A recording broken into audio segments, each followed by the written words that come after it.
Mythology is not a lie. Mythology is poetry. It is metaphorical. It has been well said that mythology is the penultimate truth. Penultimate because the ultimate cannot be put into words. It is beyond words, beyond images, beyond that bounding rim of the Buddhist wheel of becoming. Mythology pitches the mind beyond that rim to what can be known but not told. With these words, I, Neeraj Fizar, on behalf of organizing team of this literature festival, welcome you to another session of this Lit Fest. The session that we have now is Reworking Mythologies. And to moderate the session, we have Kamayani Bisht. Kamayani teaches English at the Center of Excellence, Government College, Sanjoli at Shimla. She has two published books, Dioramas of Girlhood and The Witches Must Die. She has also written many poems. And without any further delay, I hand over the stage to you. Thank you so much, Neeraj. Thank you so much. It's a pleasure to be here today. And I welcome all of you to this session on reworking mythologies. Well, there's no getting away from myths. They live on through our systems of belief and daily transactions. We must not necessarily engage with these myths anymore, but their remnants line our consciousness like shards of pottery in an archaeological site. There's energy in these myths, and their remnants reflect in our daily understanding and living of life. Well, we unconsciously use this available matter to place experience in perspective. In this sense, I think myth is not just a search for meaning, it is the experience of meaning. The post-millennial India has witnessed a meteoric rise in the number of novels written in English that seek their themes in the myths of yore. We've begun to seek ourselves in our own mirrors, in that we now enjoy telling and listening to stories that narrate us in our own skin. The use of English to access and narrate these stories has engendered a very vibrant and fascinating literary consciousness that is both post-colonial in its linguistic appropriation and revisionist in its subversion of familiar cultural narratives. These journeys into our ancient myths are not a new phenomenon. Early writers of English fiction have used mythology in their writing. Writers in Hindi and other vernacular languages have explored Indian, especially Hindu mythology from various angles, both to re-establish myths in newer contexts and to revise myths according to the demands of emerging and ever-evolving worldviews. Today we have with us three young writers who are remolding mythology into new narratives. Allow me to introduce them to you. We have Suhail Mathur, who's an award-winning and best-selling author of historical mythological fiction. He's written some fascinating fiction like The Bhairav Putras, The Hunt for Rama's Bow, and an anthology titled Myriad Tales, A Season of Thrills, Chills, and Spills. Fascinating. He's one of India's leading literary agents, and through his agency, The Bookmakers, he has worked on more than 500 books. In addition to literary interests, he has worked as a cricket commentator for Star Sports, and currently he heads the content development unit at Z Entertainment Network's channel Big Magic, and has been creatively involved in the creation and acquisition of fiction, non-fiction, and animation shows. Welcome, Suhail. We have Pradeep Govind, who's a marketing professional working in the Sultanate of Oman. We know him better as the author of I, Duryodhana. He was the project director of the prestigious Times of Oman Literary Contest, which is one of its kind in the Middle East, which he initiated and blueprinted with a view to offer emerging creative writers a platform to express themselves. His first literary book, The Capillary Effect and Other Stories, was published in 2013. Besides writing, Pradeep is also an enthusiastic lyricist and musician, and he does a guest column and articles for the Times of Oman, which is Oman's leading English newspaper publication. Welcome, Pradeep. Then we have Rohan, who's a mythological writer whose book Krishna Was Cursed is going to be available to us very soon. He says he grew up listening to miraculous tales of gods and goddesses from his grandfather. Later, he set out to discover the lesser known facts about the divine population that had inhabited the wondrous narratives his late grandpa had brought him to enjoy. In this book, he revisits the story of the Syamantakamani, in which Krishna was accused of having stolen the magical money. In addition to being a passionate writer, he works with 93.5 FM Indore. His fascination with stories has gone a long way in bringing him success in writing for radio advertising, for which he has won the coveted Golden Mic Radio Awards. So welcome Suhail, welcome Pradeep, and welcome Rohan. I'm very thrilled to be the one talking to you today. Well, let me ask one question which is common and all of you will answer. How and when did you start writing? Let's begin with Suhail. Thanks, Kamayani, for the question. It's an honor and a privilege to be here at the very first, Shulini Literature Festival. And the process of writing actually goes a long way back. So I honestly believe that reading and writing are a simultaneous process. To be honest, So my process actually, I was 4 years old when I read my first Amar Chitra Katha.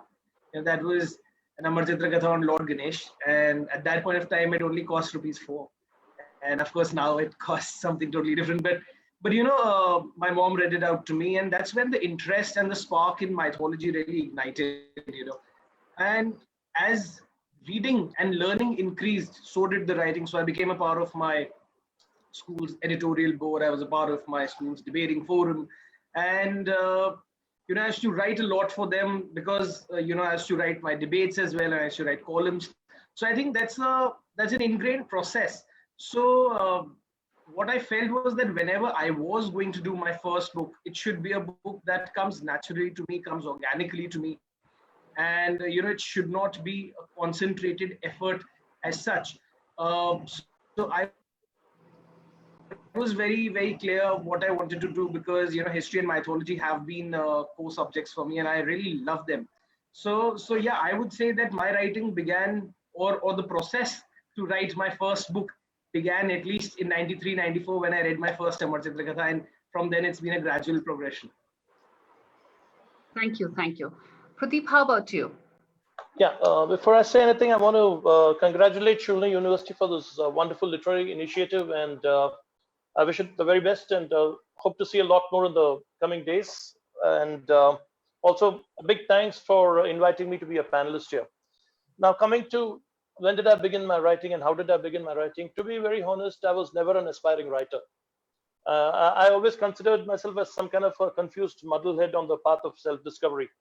And but it all began maybe around 22 years back when I had actually visited a temple. And when I came out of the temple after saying my prayers, I saw this beggar there. And he seemed to be reasonably healthy. And I was wondering, why does this guy need to beg? Can't he earn a living? Can't he work and earn a living? And while I was thinking this, another thought just flashed across my mind that he is doing exactly what I was doing a few minutes back in the temple. I mean, I was begging to that stone inside the temple, to the God I saw in that stone, whereas he was begging to the God he saw in me. So both of us, we were both beggars in this world. And that's when, the first time I had this thing that, okay, it's not a good idea to be judgmental about people and situations and things like that.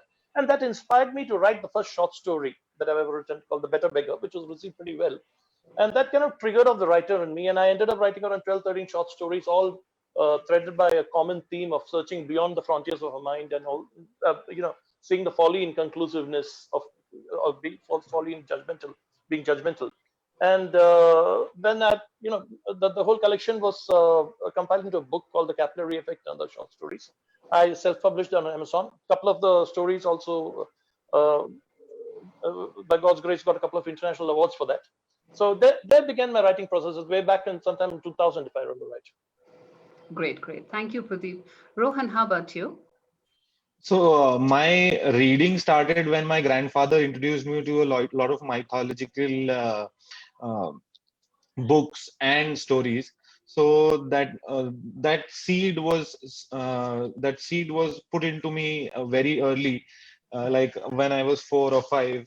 Then when he passed away, I started reading mythology as a tribute to him, and then I started venturing out into different genres of writing, what all is being written. So I understood that the scope of mythology is very large, but there are very less people writing actual mythology. And the point is, I also wanted to educate this new generation about the gods that we pray to, because what we do at this point in time is we just stand in front of the idol and we pray, but we don't really pay attention to the fact that how did they become gods? Why are you praying to them? Why are you praying? Why are you not praying to somebody like Duryodhana or somebody else?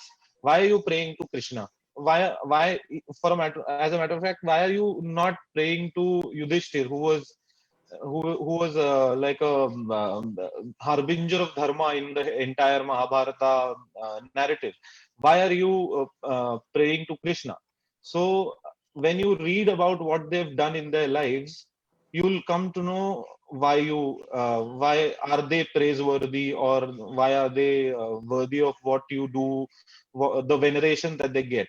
And that is why I ventured into mythology to educate people that this is all these are all the things that they've done. This is their karma through which they became gods, and that is why I write.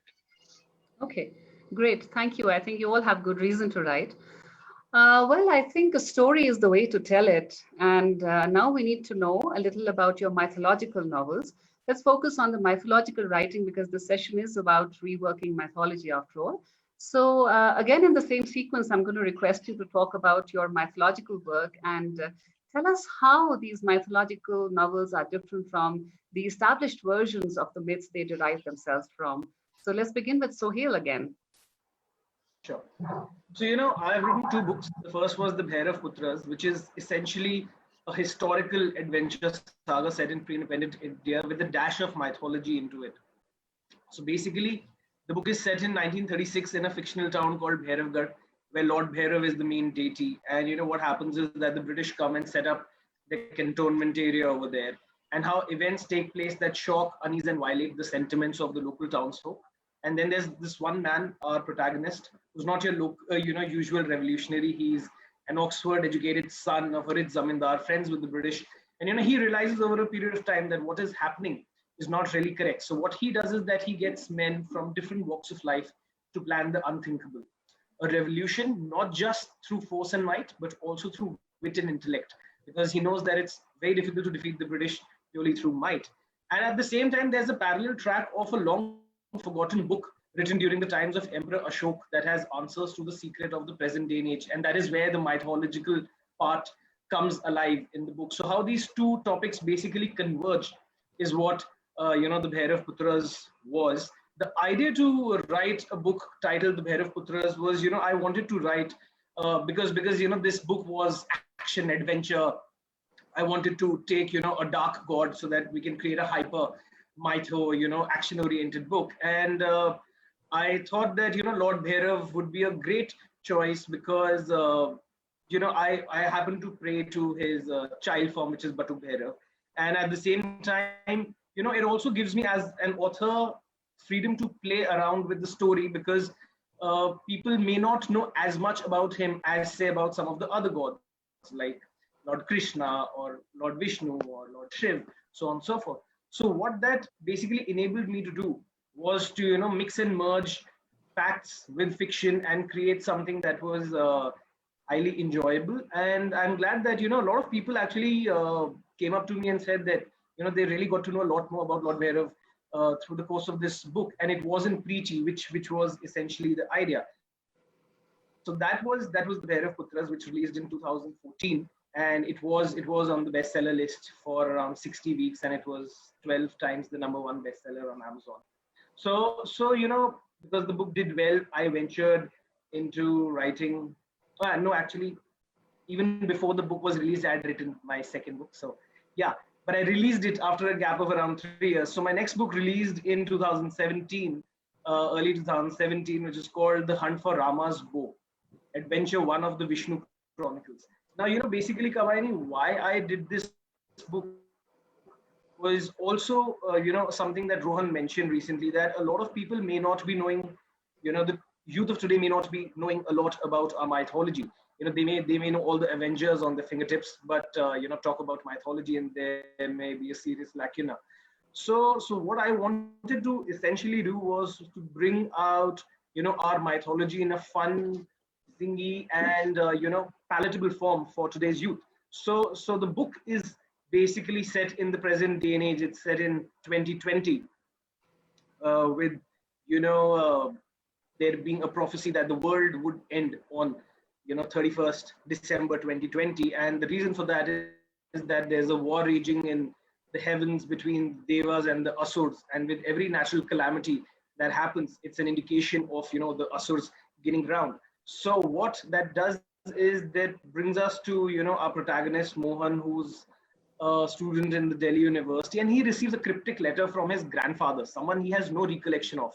And he undertakes this journey, and when he meets him, he does something that brings him face to face with an unspeakable horror. Someone who's been blessed with the boon of immortality by Lord Shiva himself, and there is someone he needs to rescue across the oceans. And there's only one way that the evil entity can be defeated, is if he's able to find Lord Ram's fabled bow, which has now been lost in the sands of time, which is the Kodanda.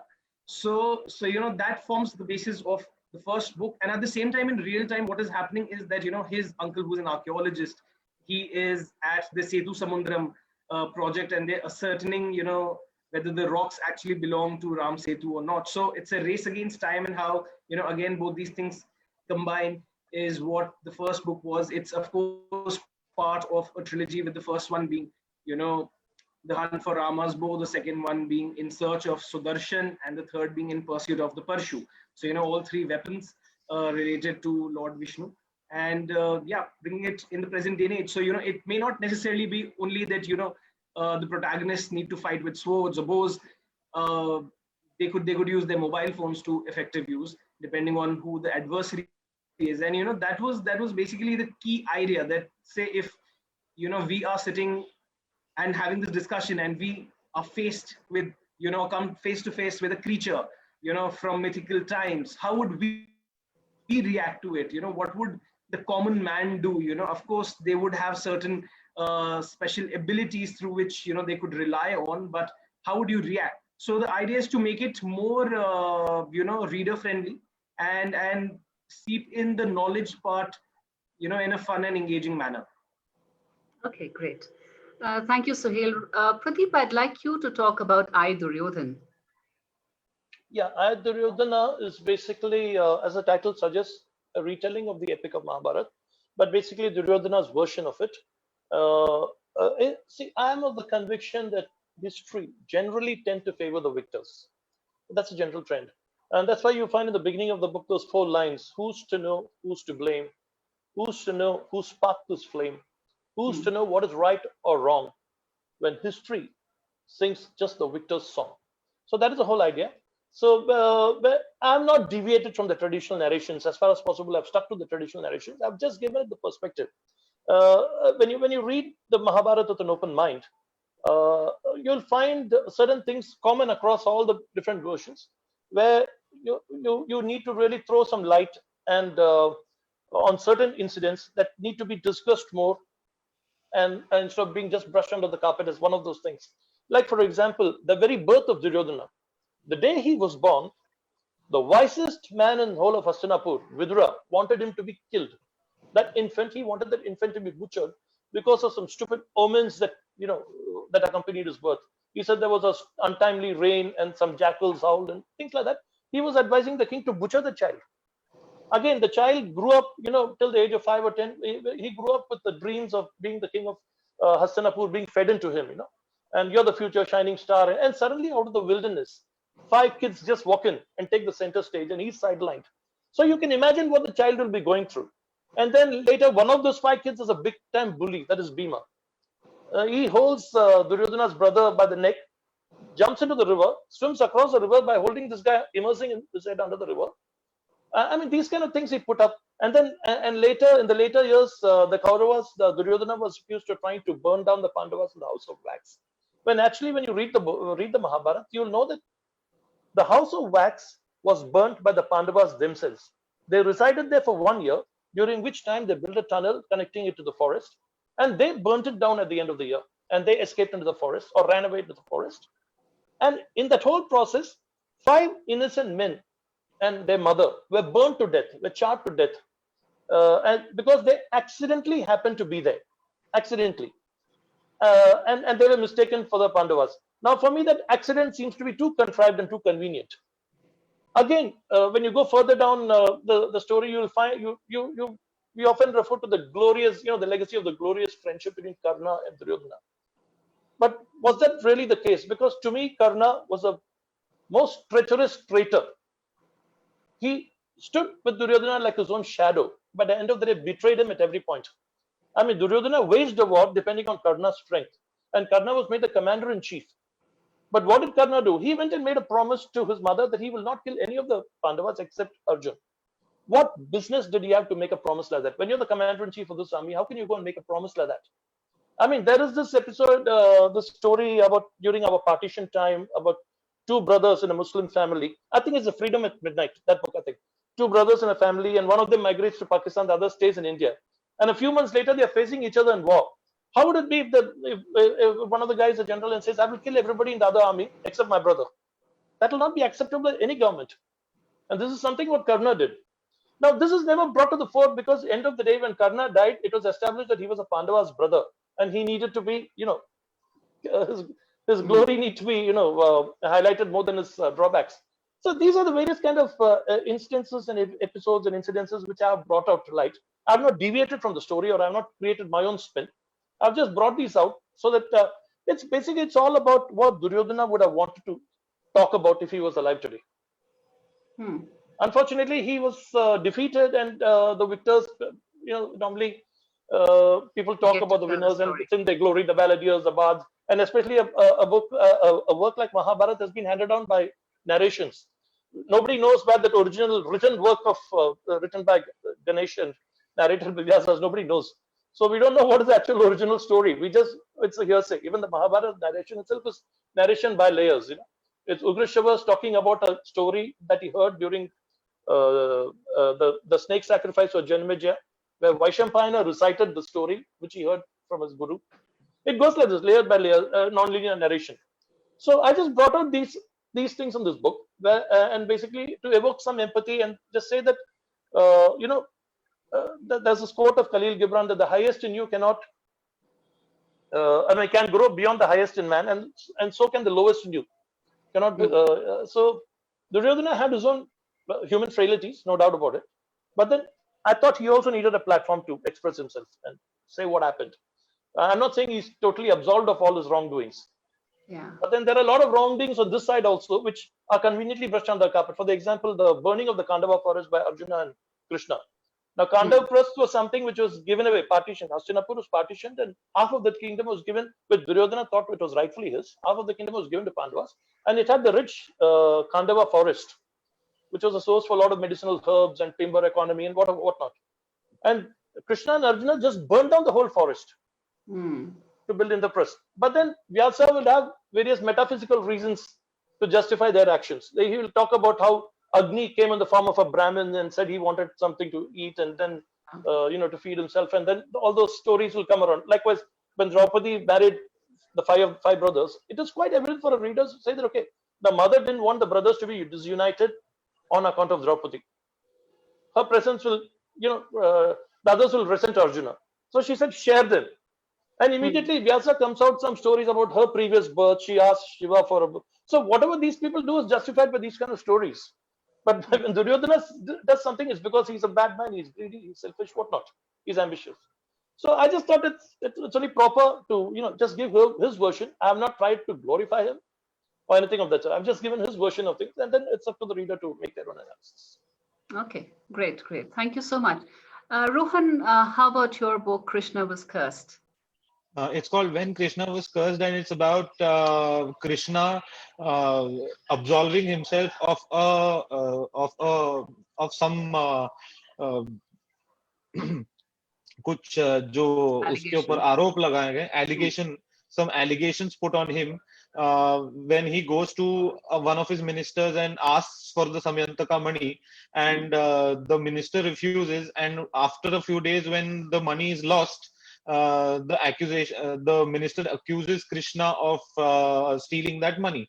So the point is how Krishna goes to the forest and brings the money back of his own karma. And now all this connects to the Mahabharata war, because in the Mahabharata war the Gita happened, right? And in the Gita all Krishna is preaching about is karma. So if his life is not full of those good karmas, he would not have been in the position to preach the same himself. So the book also contains 4 yogas for a man to achieve moksha, which are Raj Yoga, Karma Yoga, Bhakti Yoga, and Gyan Yoga. So this book takes you through the story and these 4 yogas as well. This is not just a linear Krishna makes you learn or teaches you about Raj Yoga, Karma Yoga. Like Raj Yoga is something that you through your physical abilities you become so what do you say इतने powerful बन जाओ आप कि आप उसको भगवान को प्राप्त कर लो. दूसरा है कर्म योग. Through your Karma you can reach the place of God. ज्ञान योग, you gain so much knowledge that it is equal to the knowledge of gods. And ज्ञान योग, धर्म योग, काम योग, and karma yoga, and so on and so forth. So it's like that. So a reader is educated about all these things, which there is a thread which goes through the book where Krishna is doing all this because he wants to preach all this in the Mahabharata war. So he's doing it himself, applying the knowledge on himself, through himself, by himself, to preach it, to be in a position to preach it. Okay. कथनी और करनी में अंतर नहीं होना चाहिए, वो वाली बात है. So if his karni is the same, then only he can preach it in the Mahabharata war. Okay, yeah, makes sense. Thank you. Suhail, you're a literary agent and you've obviously worked on so many books of this genre. There's a whole section of readers that thinks that this massive surge in this genre is symptomatic of some kind of creative degeneration, in the sense that it's a huge challenge to contribute new stories to the world and much easier to recycle and reuse existing ones. How do you respond to that? Yeah, actually, it's an interesting question, and the answer is that at least we have this advantage under Hindu mythology that we have 33 crore gods and goddesses. So everyone can have a book, and when you're doing a book, there are various ways to go about it. So one is, of course, a retelling of a story we all know. That's one. The second is that you take an incident or a story from that person's larger life, which people are unaware of, and you do a full-length book out of that. That becomes number two. The third thing is you could do a collection of short stories based on various incidents from that person's life instead of one in the previous case, and it becomes 10 stories or lesser known stories from a particular mythological character. The fourth way of going about it is that you do a mythological fiction, wherein you which is generally what I do, wherein you bring mythological characters into a narrative that you are bringing out on your own in a story that has been created by you. And a fifth way also of it is that you do something which is associated with, which becomes a mythological thriller, so to say, that there are clues, maps, riddles which you need to solve, which have relations to our mythology, and you need to uncover that, to find the fabled treasure. So that's the fifth version, and we also have a sixth version now, which is self-help books or non-fiction via the stories and tales from our mythology. So say leadership lessons from a particular character or from a particular epic. So then if you look at it, you have six type of books that you could do, and you have 33 crore gods and goddesses. So if you just multiply it by that number, I think it's unimaginable, and we've not reached even a percentage of that. So that is something that we definitely need to look into, because the area and the scope is vast. However, what I generally, and you asked a pertinent question, because what will happen is that I always believe that for a writer, 50% is the writing and 50% is the plot.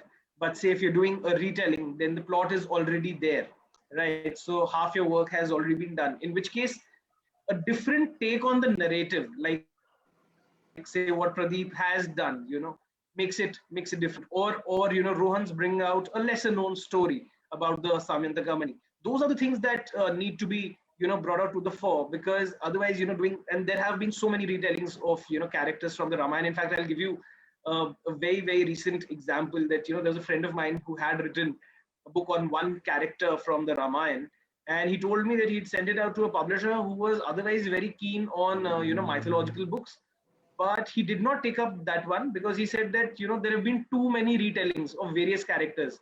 So it's now by and large the same story, it's just from another character's perspective, but it's happened too much. So that is probably a new challenge that might be coming in. But otherwise, you need to choose a story, a character. So what I did with my first book was that, because it was a lesser known god, I could play around with this storyline, whereas in the second book the god was very well known. So what I had to do was that I had to bring out still lesser known facets about the god and then mix it with the story. So it becomes very interesting, what and how you do write a book eventually. If we were to, however, speak about the market forces and what the market forces are dictating these days, yes, retellings are slightly on the wane, and that's totally comparative. It's not to say that people are not interested, but it's only comparative in relation to the other subcategories that I may have mentioned. Okay. What really works these days, lesser known characters coming to the fore, right? Or tales of major characters but lesser known stories, and doing a full-fledged book on it, which is why Rohan's book got a fantabulous response, because people had not heard of the story to that extent. They'd heard of it, but not to that extent. And of course, books which are set in the present day and age, which have a Dan Brownish kind of a feel to it, in terms of a thriller with mythological clues. So those kind of things work well, because it seamlessly binds modernity with mythology. So the readership is great, and publishers are definitely looking for those kind of things. Okay. So Rohan, since you're the youngest of all here, you're only 29. Tell us, how do these 21st century retellings speak to and of notions of new India? Do you see yourself as a representative of the new middle class, that is the custodian of cultural values and heritage, as well as the torchbearer of modernity? So see, torchbearer and forbinger and harbinger are two big words. Like they're too big of titles to be bestowed on me, who's just written one book. So there are a lot of people who are writing a fantastic mythology, like Suhail and Pradeep. But the point is, the essence of mythology, which is seeded into us in on a very small scale, but at a very young age. So हम हमारे ना जानते हुए भी हमको बहुत सारी चीजें बताई जाती हैं, और हमें महाभारत और रामायण दोनों का, even the youngest of the lot, like people who are 2 or 3 years of age right now, know the basic narrative of Mahabharata and Ramayana. So if they want to explore more, they should have books to explore more. There should not be a dearth of books. There should not be a shortage of knowledge for them to consume. So everybody who is interested should be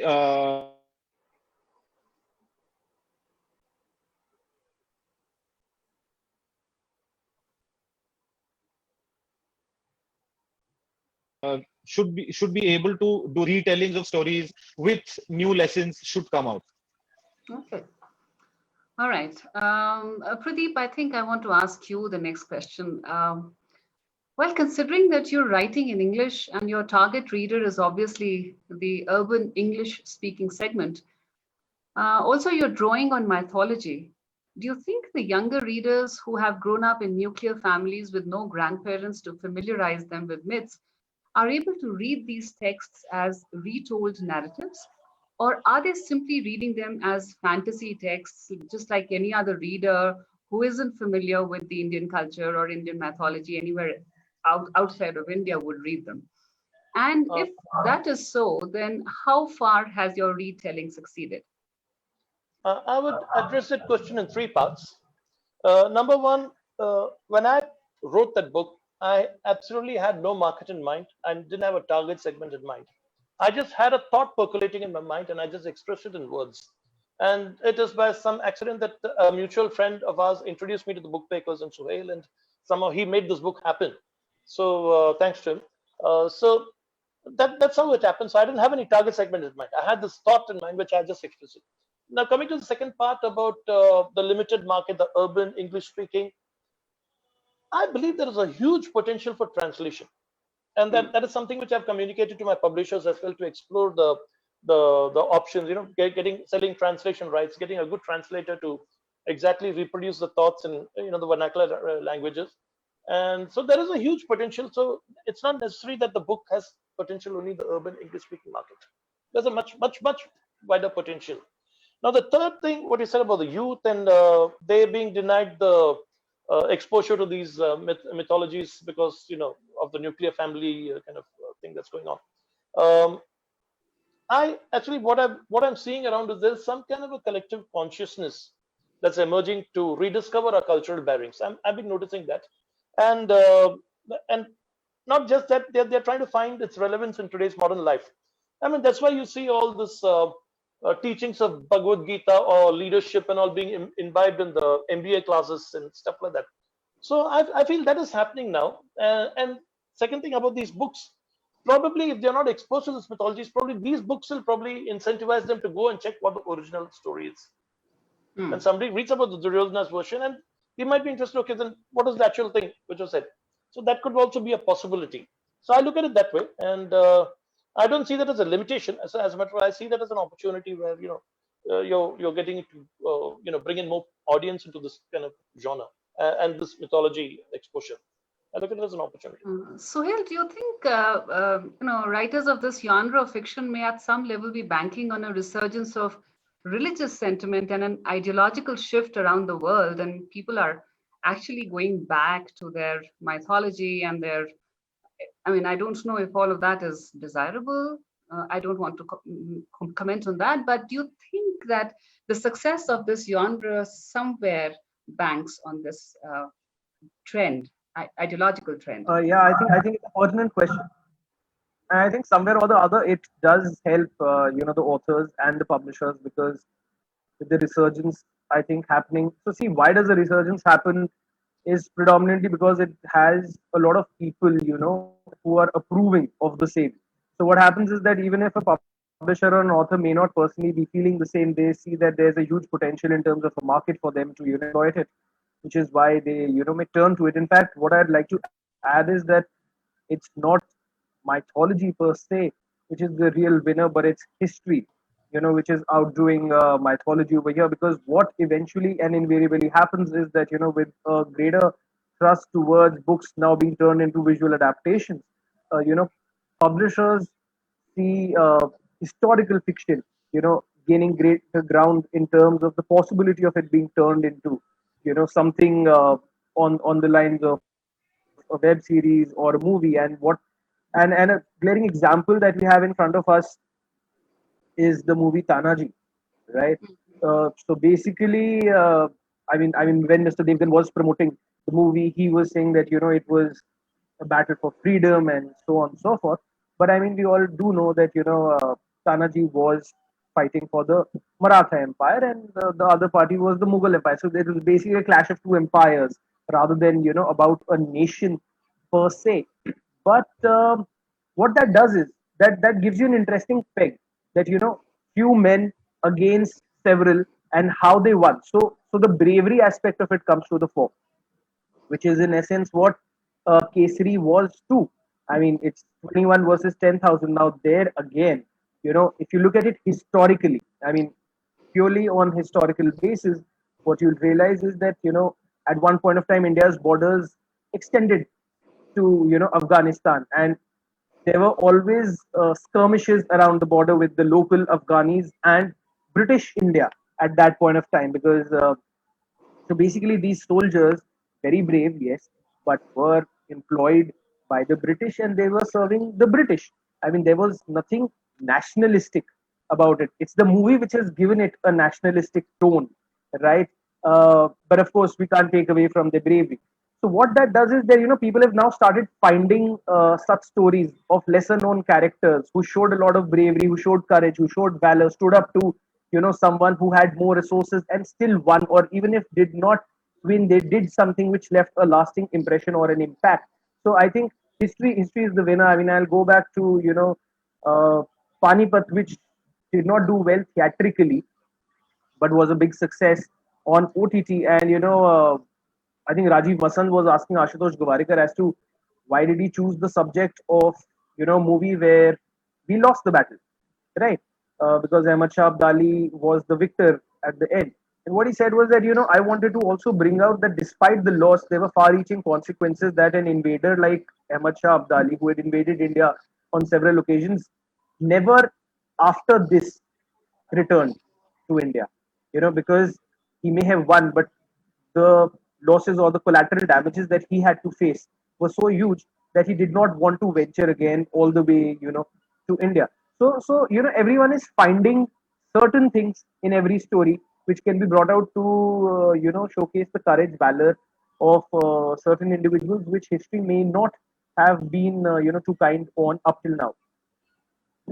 Yeah, I totally agree with that. But at the same time, I think your response has kind of taken us back to the whole debate of what nomenclature these kind of books, the ones that we are talking of today, should fall under, whether we should call them historical retellings or mythological retellings, because this whole debate of whether I think it again goes and takes us there. Anyways, I think let's not go there. But a similar question I would like to ask Rohan. Rohan, don't you think that the whole modern mind is a very unique phenomenon in some kind of a flux, oscillating between faith and no faith? Our cultural identity is partially attached to the myths that we are telling and listening to, and it's partially released from them. So that is where the kind of novels that you're talking about, and these subversions of myths, and the retellings of myths, and the twisting of myths, is received with so much readiness because the audience for these novels is not so rigidly attached to the myths anymore. See, the point is, what I believe is mythology is just history from a little too long ago. So, recent history you can find proof, but something that happened 7,000 years ago or 8,000 years ago, you can't really find proofs of that happening. But still, there are a few proofs. As in the Padmanabh Swami temple, there are footprints of which are said to be of Rama and Sita and Hanuman. Then there is the Ram Setu itself. There are things in Ayodhya that signal to the fact that Rama was actually born there. So you can't expect to find proofs of something that happened 7,000 years ago against something that happened 1,500 years ago or 300 years ago. Like you can find proofs of a British invasion, yes, because by then print was invented, the written word was invented. and there were people who were traveling across the globe and writing their experiences down. There was a written language, but 7,000 years ago there was no written language, but Indians still found a way to communicate with each other. They found a way to transcend send the stories down generations through through a parampara called Shruti, which is hearing and remembering. Yeah, it is not just about hearing; it is also about remembering as is. Shruti, That would be a yeah. yeah, Shruti and Smriti. So that's it is used in unison, Shruti and Smriti. So once you hear something, you remember it, and Hmm. then you impart it to your students, and then the students become teachers, and then they impart it to their students. So, and the knowledge goes on from one generation to another. So if it is a spoken word, we should also take it not really with a pinch of salt, but we should believe that it happened. And all stories that we write today also have a magical element to them. There is some sort of phenomena happening which is out of this world, which is magical. So why so and but in mythological stories, the magical angle is thrust on your face. Like it is discussed openly that this guy can perform miracles. Okay. So Hmm. that can also be the writer's attempt to make the story interesting. Fine, But fine, still, great. the story may be Got true. it. Yeah. So I think the temporal distance from myths has also, in a sense, led to a certain objective demystification of their heroes. We've now embarked upon a project of humanizing the gods and de-villainizing the villains of our myths and our histories. Pradeep, this whole empathy with Duryodhan, what is it a result of really? Is it a result of more flexible morality, or is it a result of blurring lines between good and evil now that nothing is good and nothing is evil, and everything can be good and everything can be evil? It's just a matter of perception. So, does Duryodhan derive its confidence from that kind of an ethical ethos? Uh, See, I believe that morality, good and evil, or morality as a concept, it's a relative concept. What is moral to me in my time and space coordinates may not be moral to somebody else. Mm. So it's a very relative thing. And so is dharma, morality, dharma, whatever. These are all relative things. Uh, my empathy with Duryodhana is basically a reflection of my recognition of his human frailties, which every one of us are vulnerable to. So that's Mm. what the book was all about. I mean, he was just human. He was not. But he has been demonized beyond what is really required, just because he was a loser, and the balladeers and the storytellers of the time needed to favor the victors. But he Mm. was not that bad. He was just as human as any one of us, and he was susceptible to his frailties. So that's what the empathy is all about. I don't think morality really is a parameter here. It's not. So, one large agenda for all mythology was the lesson of good over evil, right? The victory of good over evil. So, what happens to that lesson now? Now that all characters can be justified and all characters can be demonized. No, that's again when you say good over evil, and these are things the moral that are thought upon you. But then anything that's imposed, my whole thing is that to resist against imposition of any morals, think Mm. for yourself, see for yourself, analyze for yourself, and make your own analysis and make your own conclusions. So that's Okay. my It's thing. about karma as well. It's Yes. about karma as well. What are the means to the end? Like if your means to the end are justified by the basic human mind, then it's good. If you're trying to meet an end with unjustified means, that is where evil comes in. So Okay. that is the difference between good and evil. The karma that you do to get to something, yeah, to get something for yourself, your karma is the good and the evil. No, Hmm. but there again, what I would like to say is that we need to analyze the situation.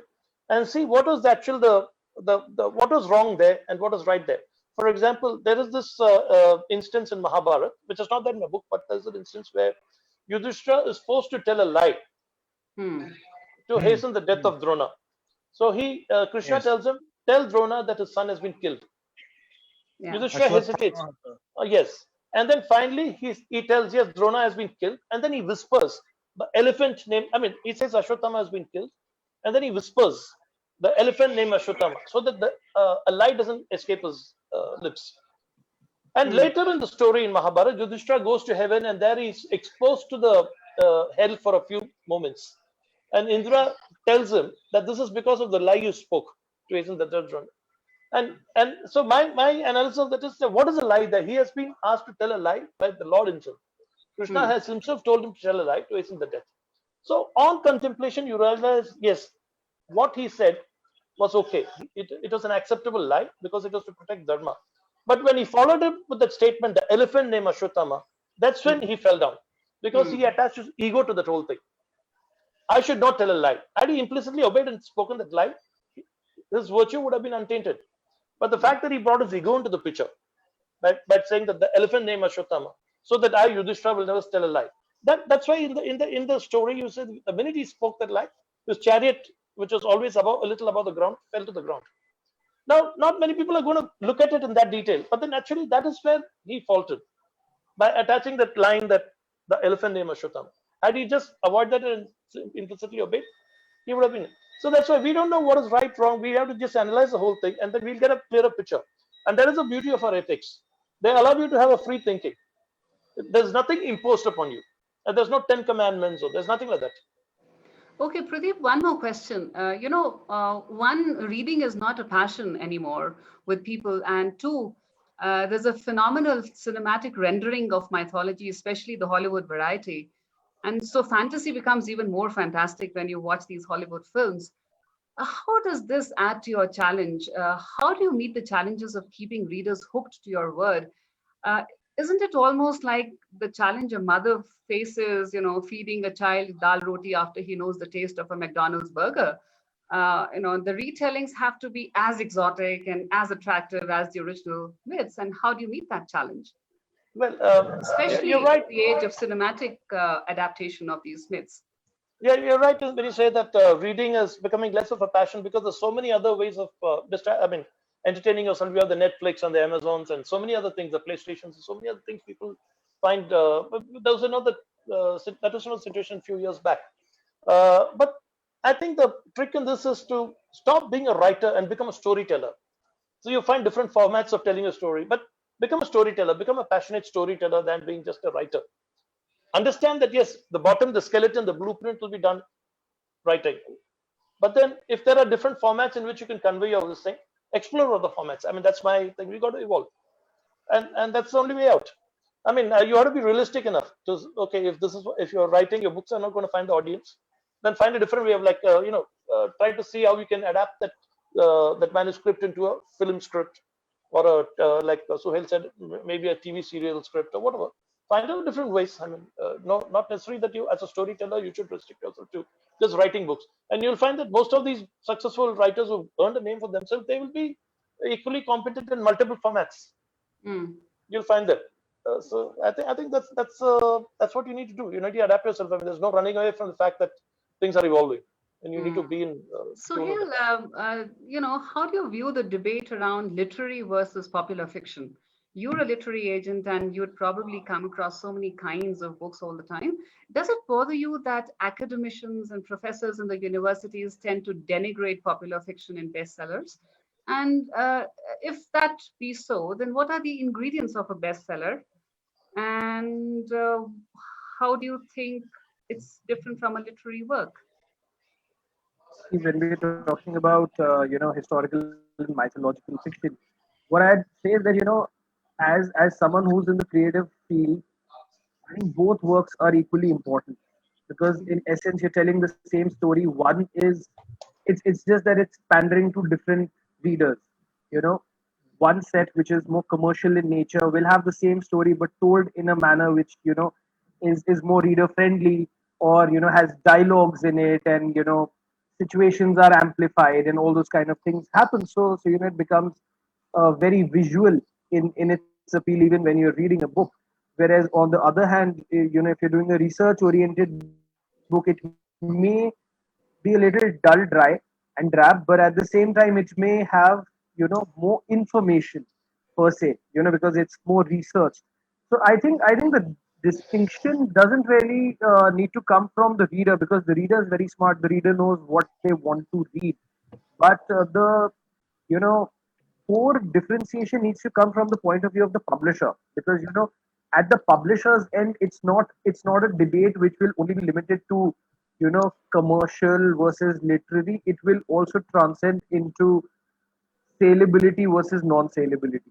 So I think that's the bigger debate, because I was going through, and I keep on seeing how books are generally performing, and you'll see even on online, major online portals like Amazon, for example, the books which are more academic in nature. There are two things. So the books that are more academic in nature will have a greater MRP to it. Okay, and this is when generally historical mythological books, even in the commercial market, are costlier than say romance fiction or some of the thrillers that come out in the market. So that's one. The second thing is there is a marked difference in terms of the number of reviews that these books have received. So even some of the biggest names in the scholarly fields are having reviews for the books which are in single digits, right? Whereas the same stories being told in a more commercial manner are having reviews which may have been in excess of 50, 60, even 100, 200. So then the question really becomes, uh, for the publisher, basically what they want to do. As a literary agent, I'm open to both, because I would like to leave the decision in the hands of the readers. you know uh, as someone who's from the literary fraternity, I think it's important, necessary, and imperative that you bring out all sorts of narratives, because that is what is going to bring out the individualistic value of a writer. And if everyone starts aping everyone else, the originality is going to go for a toss. So the idea is to bring out as many narratives as possible, and then look for which publisher is looking for what kind of a book, so that you can get them a deal accordingly. So you may say, and that several books have come out on characters based on Mahabharat, and we've had 3 or 4 television adaptations of the same. But when we pitched Pradeep's book, there was a lot of interest from various publishing houses, and that's how we finally zeroed in on his current publisher, Home Books International. But there were several others who were also in the fray. In fact, this line that I just spoke about various characters in Mahabharata also reminds me of something that I heard director Neeraj Pandey speak about, and he produced a film called Naam Shabana, which was an offshoot of Baby, wherein the film Naam Shabana was based on Tapsi's character from Baby, and he said that the idea of this movie really came about from the Mahabharata. He said that because every character in the Mahabharata is so interesting that you can explore their story as a stand-alone novel. And what I'm doing is I'm in the business of cinema, so I'm taking these characters and I'm doing stand-alone movies on these people. So how did they join the forces? What happened? What were their motivations, reasons, rationals behind it? So that is what is also coming to the fore at this point in time. The problem really, going back to your earlier question about how what different we can do, because it's the same story in essence, is that the narrative or the points of view can change. Because as Pradeep mentioned, something may be viewed by people differently. The same thing. So, if you were to ask Arjun what he made of Lord Krishna, he would say that, he was great, he was excellent, he was the best. But if you were to ask Shakuni and Duryodhan what they made out of Lord Krishna, their response would be different, right? So it's not a characteristic difference that Lord Krishna is having. It's a perception difference that different people are focusing on. The problem really is when a lot of people in the garb of telling stories differently in the visual format tell different stories altogether. Like I'll give you a couple of examples, one from the historical perspective, the other from the the mythological perspective. So, there was this show that used to come called, which was based on Maharana Pratap. And what happened over there was that there was a particular scene where a teenage Maharana Pratap and a teenage Akbar were roaming arm in arm, in a Rajasthani fair. So the thing was that when Akbar was a teenager, he had already become, the king. And this is not even possible that these two, as teenage boys are roaming around and having fun at a mela. So that is one thing. The second thing is that there was this very major show on Lord Krishna, where I think most of you will even find it difficult to digest that what they eventually showed was that it was not Lord Krishna but Radha who killed Kans. Okay, so in the show they showed that Lord Krishna was fighting Kans, and eventually a situation came where he was unable to kill him, and that's when Radha ji took her Devi roop and she killed Kans. So the point over here is that the problem, I when I see it, I will probably laugh it off, right? The problem that I see is that when someone from the younger generation sees it, they will believe it to be the gospel truth. And then it's very difficult to make them understand that, this is right or this is incorrect. Because then what do you believe? So if so, I was able to make the distinction because I know the story that it was Lord Krishna who killed Kans. But there were a lot of things in that serial which were interesting nuggets of wisdom, but because they did this, the entire narrative went for a toss because now you don't know what they showed earlier was correct or not. And that's particularly dangerous because you may garner TRPs, but you would be spreading misinformation. So I think that's a balance that people need to strike. Yeah, true. Rohan, tell me about your creative process. Do you have a framework of the entire story in your mind before you sit down to write, or does the story evolve as it progresses for you? See, it basically happens that there is an Excel which is prepared because it is a very structured process. You have to know where the book starts and where it ends. So there has to be an Excel from according to the chapter. Like in the first chapter, this happens. In the second chapter, this happens. In the third chapter, this happens. Then you can take it on the go. Like if you know what is going to happen, you can write it in a very impulsive way. Like you can write it as you feel fit at that moment of time. Or and when you're writing a book, you're consumed by it the entire day. Even when you're doing your other jobs and other things. So you sit down to write a chapter, and even when you're sending it to publishers, the first three chapters are to be written, and the entire story has to be laid out in terms of divided into chapters and then sent to the publisher. So you have to get that prepared. Mm, So and again, the basic thing of a story is there is a start, there is a character representation, then there is a crisis, and then there is a solution. If there mm, is no crisis, there will be no solution. So the publisher has to know that what is the crisis and then what is the solution to the crisis, so that it goes to a happy ending. So mm. that whole structure has to be prepared first in any kind of book, and then that structure, then you can play with your words when you are sitting to write the book. But at least that structure you should have with you when you're writing, when you're starting to write, when you hit the first character on the keyboard. Okay, so I'm sure the demands of the publishing industry have drastically altered the creative process for most writers as well. I'm sure this is not how earlier writers would write their epics and their, the longer novels that they would write. Anyways, I think now we're coming to the last 10 minutes of this discussion, and we need to entertain a couple of questions from the audience. The first question is to all of us. I think I want to include myself in this.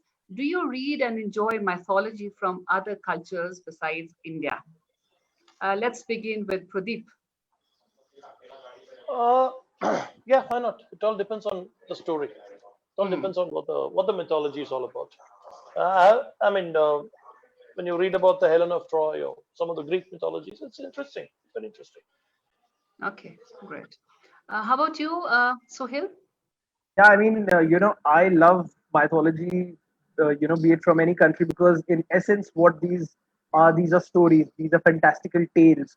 So, it engages you. And the other thing what this does is that there are always points of reference, that, oh, so and so's son was so and so's father, and this and that happens. So there's always a good mix that happens. So as Pradeep said, that I love reading, be it Odysseus, be it Perseus, be it the story of Troy. And what that also does is that it helps you understand probably your own mythology a little better. I mean, there is this school of thought which probably says that the Ramayana, the Mahabharata, the epics at that point of time were basically popular stories or popular narratives of that time, which were written in various languages. Because if you see and if you were to draw parallels, you will find that. So if you were to take Lord Ram's story, which is in essence the story of a man who's banished from his kingdom, and it's the story of his wait to return. And if you compare it with Odysseus' story, so after his son is born, and then he goes to the Trojan War, and from there there's this long period of 20 years, and the various demons he has to fight, or the various fantastical creatures that he has to encounter before he actually returns home. So, and he's an ideal man, he stands for the truth. So those kind of things. Or if you were to take Lord Krishna's story and compare it with Perseus' story, or say even for that matter, Jason and the Argonauts. So basically, Jason's story is that Jason's father is killed by his younger brother because he wants to usurp the throne. And Jason, of course, is taken to a safe place. And many years later, it's said that the man with one sandal who meets the king will be the cause of the king's death. And Jason, of course, is that person. The king realizes that and sends him off. The king, who's essentially the relative, sends him off on a quest to find the golden fleece, where he finds various demons. Now, just connected with the story of Lord Krishna, you have a mama who usurps the throne. He knows that his nephew is going to be the one who's going to kill him, so he tries all possible things to eliminate him. And then there are series of monsters who keep on coming to try and harm Lord Krishna, but he eventually defeats them, goes and kills the king and reclaims the throne for the rightful king. So there are interesting parallels that are there. So it also helps you understand your own mythology better. And yeah, I mean, so I love reading mythology from all cultures, all regions, and it just helps you broaden your perspective. The only difference, if I may add, is that when we read about our mythological stories, somehow you relate to your savior being embedded in all these stories. When you read about Krishna and say, okay, so when I'm in trouble, I can always call out to Krishna. Now, when you're reading about Hercules, you really don't say that when I'm in trouble, I can call out to Hercules. I can depend on Hercules. So that way, that element of religious, what do you call, I wouldn't say use the word adulteration, but there's a religious influence that when you read Indian mythology, that could have some kind of an influence on your religious Yeah, in beliefs. fact, what Pradeep you're mentioning, I did happen to read it. The only difference that what they were propounding in the article that I was reading was that Hercules is basically the son of a god, whereas Lord Krishna is God himself. So Yeah. that's the difference, because what they had done was that they had correlated it, that in a lot of mythologies, demigods are also hero worship. But, and I think one of you made this point, I think Rohan made this point earlier, that by that logic, all the Pandavas were demigods too, because they were the sons of the Devas, but they're not worshipped. They're not worshipped. So that's a distinction. At some places, you will find temples of these demigods abroad, but probably not to that extent in Hindu mythology per se. So yeah, I mean that's just something that I wanted to add to the table. Rohan, do you enjoy reading other mythology?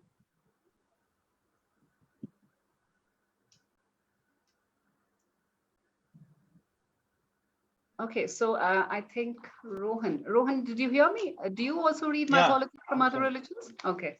Yeah. So basically, the thing is, Greek. When you see the difference between Greek mythology and Indian mythology, Greek mythology preaches snatching power from the gods and taking it for yourself. And Indian mythology is praying to the god to for him to give some of his power to us.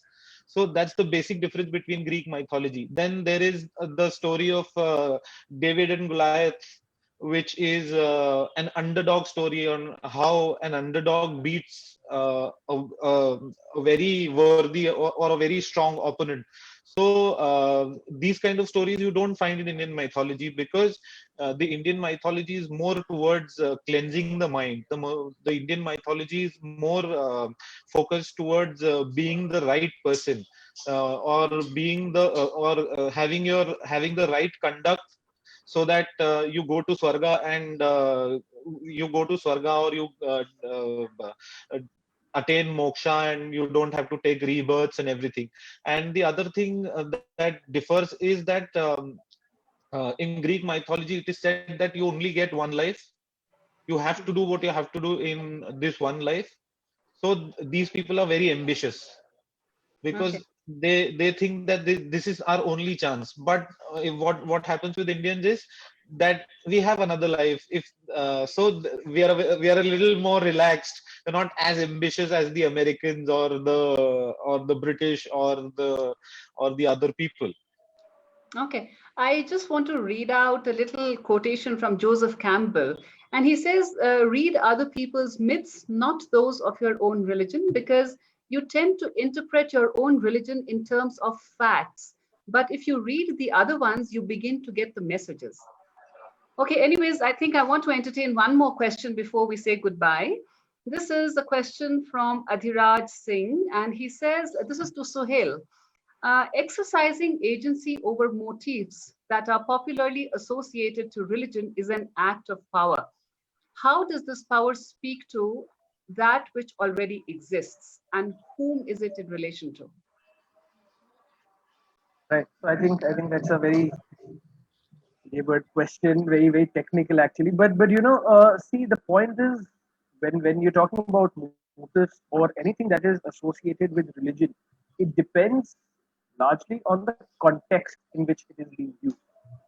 You know, and when I say in the context, it could be even in your daily life, you know, or it could be in the form of a book or a visual adaptation. So it depends now. If I am writing a story about Lord Vishnu, then a chakra becomes a necessary part of the story. Or so that is something that is unavoidable. If you are writing, if you are making a product with a certain mindset. For example, we mentioned Tanaji earlier. So Tanaji was made with a certain mindset, you know. So I remember a scene where the Mughals take over the fort, and the Mughal commander comes and hands over the letter to Jijabai ji that you will have to vacate. So she takes heart in the fact that at least the scroll on which that's been given is of saffron color. So I'm sure in reality that would possibly not have happened, because considering how uh, you know Shivaji Maharaj was, that he always wanted to regain as much as possible, and he was a brave heart. These minor things would not have made him or his family members happy. But it's a process to probably make your target audience, and I'm not even saying the entire target audience, the target audience for which you've made a particular project, understand things better. So yeah, I mean, it basically depends on the context. I mean, see, these are very touchy issues, so one can't really ever say what is right, what is wrong, because Pradeep did mention, what may be right to one may not be right to another. So there is no hard and fast response. The idea is that you try and uh, bring about. So what I do is I don't preach too much, or I do not try and bring about my viewpoint, because I am doing mythological retellings in a different way. I'm taking stories and adding it to my own plot. But if Pradeep is writing a book, which is essentially a retelling, or Rohan is doing his book, which is also a lesser known story, they will probably need to add their own element to it to make the reader understand that.